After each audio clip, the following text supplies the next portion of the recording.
ইসলামী ছাত্র শিবির দেশের শিক্ষাঙ্গনের শ্রেষ্ঠ চরিত্রবান একটি সংগঠন। সবাই কোন আলহামদুলিল্লাহ।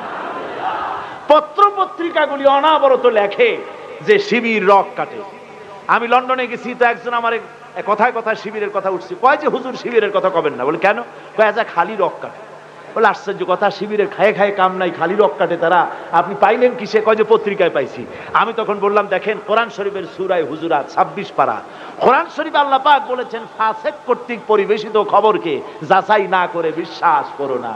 আজকে পত্র পত্রিকার কাজ, তাদের কাজ হচ্ছে অধিকাংশ, সব না, সাংবাদিকতা এক মহান পেশা। এই মহান পেশাকে অনেকে নিজের নিজস্ব চিন্তা এবং নিজস্ব দর্শন অনুযায়ী প্রতিপক্ষকে ঘায়েল করার জন্য হাবিজাবি তারা লেখে।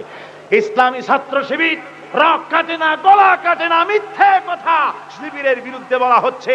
ইসলামী ছাত্র শিবির বাংলার জমিনে কোরআনের রাজ কায়েম করার জন্য এ পর্যন্ত 48 জন নেতা এবং কর্মী শাহাদাতের নজরানা আল্লাহর দরবারে তারা পেশ করেছে।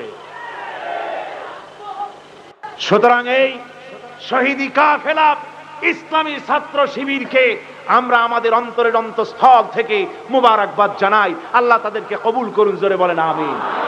বিরোধিতা কেন?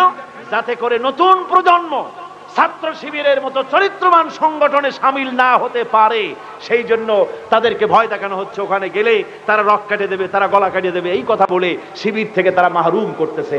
আমি শিবিরের কাছে থেকে শিবিরকে জানার জন্য ছাত্রদেরকে অনুরোধ করি, স্কুল কলেজ ইউনিভার্সিটি সর্বত্রই শিবির হচ্ছে এক চরিত্রবান সংগঠন। সে সংগঠনে অগ্রসর হয়ে আপনারা কাজ করবেন বলে আমি আশা করি।